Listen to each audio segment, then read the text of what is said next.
Заглушил.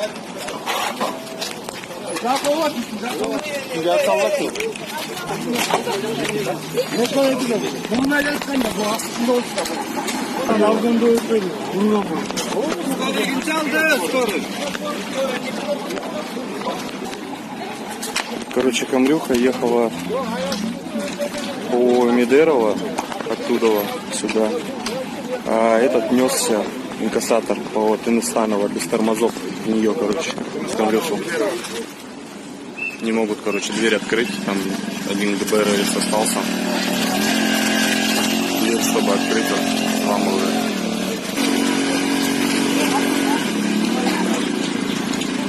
Женщина все-таки живая.